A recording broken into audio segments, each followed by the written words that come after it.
Hi everyone, my name is Michelle and I am the Intrepid Guide. Now this is a place where I talk about my two favourite things in the world, which are languages and travel. So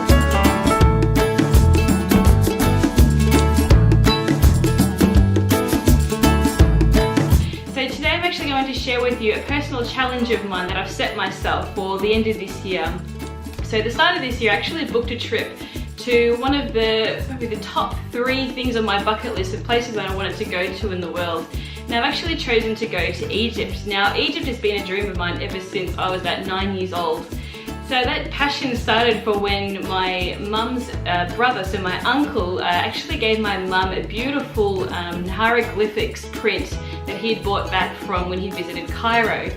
And it was so beautiful, and she had it framed and she put it outside of my bedroom door, and every time I saw it I'm like, wow, this is like amazing, like what is the story with these hieroglyphics? Then I started to see all these Hollywood blockbuster movies like back in the 50s, seeing Cleopatra with Elizabeth Taylor, and then seeing the 10 Commandments, and then more recently it was The Mummy. And I don't know, this passion just stuck with me, and I just thought, I really have to get to Egypt. I've got to see what this, mystical land is all about. But this is like, tracing back to like one of the oldest, most advanced civilizations that we've ever known.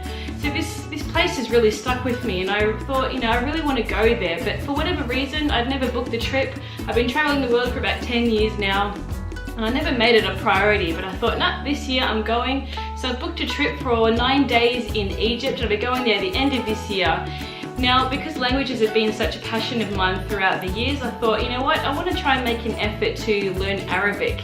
Now, I know it's going to be a challenge because, well, we'll have to learn a completely different alphabet, different scripture altogether, and the vocabulary is quite different to the languages I've already learnt. So I've learnt French and a bit of Afrikaans, and I speak Italian fluently. But Arabic is like a totally different ball game. So I thought, right, how am I going to learn this language? So what I've done is that I've teamed up with Rosetta Stone. So the reason why I've chosen Rosetta Stone is that they don't follow the traditional techniques of learning a language. So I thought, right, this is probably going to be the right choice for me, and I'm going to set myself the challenge of being able to communicate on some basic level. So I'm going to see how far I get with this. So, but my goal is to be able to at least, say the pleasantries, order food, try and have some sort of banter with the locals, because that's where the real connection happens, and that's what really sort of makes your travel special, is when you get to connect with people. You might see a beautiful building or a beautiful lake or a beautiful scenery, but it's the connections that you have with the people along the way. So I recently experienced the other side of that, where I haven't been able to speak the language at all. I'm not going to name places because I actually went back to the same country the following week and I had a great experience. But the problem there was that I didn't speak the language, and everyone said, oh no, you don't have to worry about speaking the language, like everyone speaks English, it'll be fine. But I always slap on the hand for not taking more initiative and trying to learn a few phrases before going. But yeah, I noticed that that particular trip, I just had the worst experience I've ever had, and I've never had that before.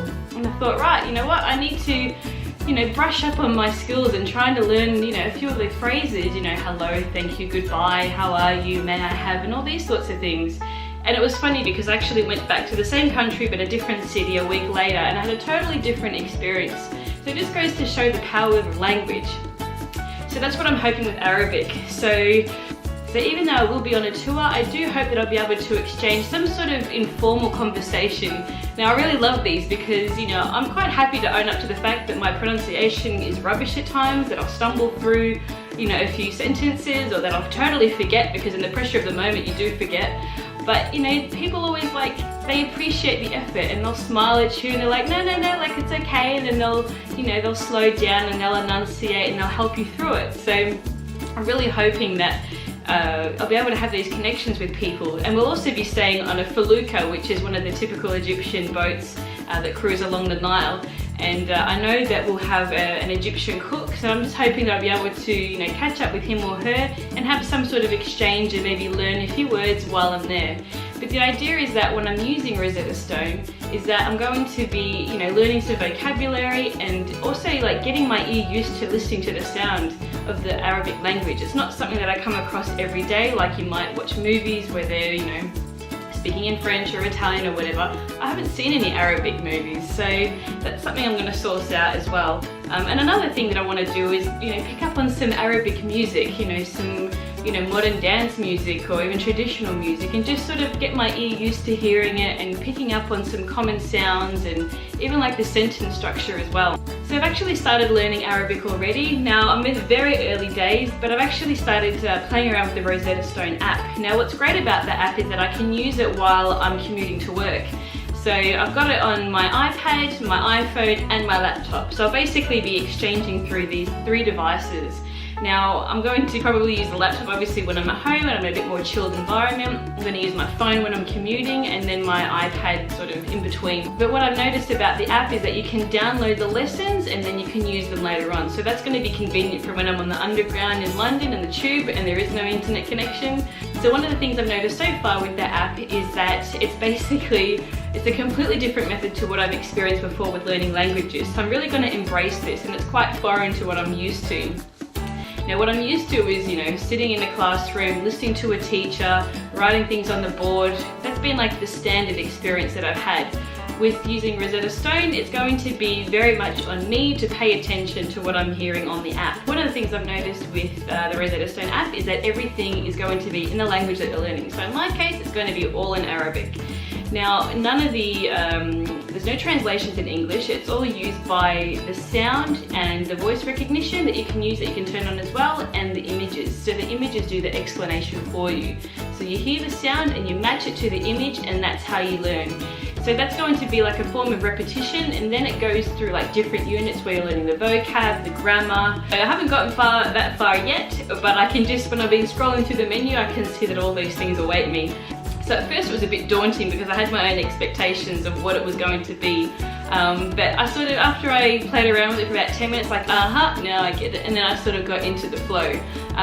But yeah, I've learned a few words so far. I'm a bit nervous about the pronunciation, but I've learned things like Waladon, which is boy, and Benton, which is little girl, and Marhaba, which is hello, and Shukran, which is thank you. What am I waving? But yes, thank you. So these sorts of things that I'm starting to pick up, and it's interesting that I'm sort of, as I'm going around the house or whatever, I'm starting to say these words in my head, and then I feel like the need to actually voice them, to vocalize them. So yeah, it's kind of working already, which has kind of surprised me because I was a bit daunted at the task initially, because all the onus I feel like is on me to pay attention and connect all the dots with the images and what I'm hearing. So yeah, that is the challenge. Now I've given myself, it's now September, I'm giving myself up until December, which is when I travel. So I'm going to see how I go with the language. But I'm going to be posting updates every 2 weeks or so. So make sure that you subscribe to my channel, follow me obviously on Instagram and Twitter and Facebook. So I'm going to link all that down below in the description. But I'm going to be like sharing with you along the way. So some of like the informal outtakes, I guess. And just sort of to let you guys know maybe any struggles I'm having, any sort of funny things that I'm learning, because I totally love idioms. You guys know how much I love my expressions, so I'm going to definitely be searching those out and maybe even share a few with you guys. And please also let me know if you're learning a language. And if you do want to learn a language, then why not try Rosetta Stone? So they've actually given me a promo code that I've linked to in the description below, and you can share with me your experience. So you're just asking a question in general about language learning, I'd love to hear it. So please let me know. It's my favourite thing in the world to talk about, that and travel, and combining the two, which is the ultimate. So in the lead up to taking this challenge, I've decided to have a little bit of a dabble around and to find out a bit more about the Arabic language. Now I don't know too much just yet, but I do know that there's like 3 different types of Arabic that is spoken. There's the MSA, so it's like the modern standard Arabic. There's the Arabic of the Quran, and then there's the classical Arabic. Well, actually that's what they're both called. So the Quran and the classic Arabic is what they're known as. And then there are different forms of the dialect, the Arabic dialect, which is spoken in all the different Arab-speaking countries. So there's about 420 million people that speak Arabic. Now that's spread across both countries that have Arabic as an official or unofficial language, and just where it's generally spoken. And one of the things I also found out, which is kind of perfect for my first language challenge that I'm actually giving out to the world. So if you take the word Arabic and you cut it down to Arab, it actually means nomad, which is quite fitting considering that nomadic tribes actually travel around the Arabian desert. So hence the name. But I hope you guys enjoy my challenge that I'm setting for myself. I am putting myself out on a limb. I really hope I succeed, but the perfectionist and the crazy workaholic that I am, I'm sure I'll do okay. but it's just a matter of how much I'm able to learn by the time I get to Egypt in December. So the countdown is on. So please subscribe to my channel below, follow me on Instagram, Twitter and Facebook. I'm going to be updating there as well. And please send in your questions, your comments. I'd love to hear from you. I need your support, so please help me out. Okay, thank you so much guys. Speak to you soon. Bye!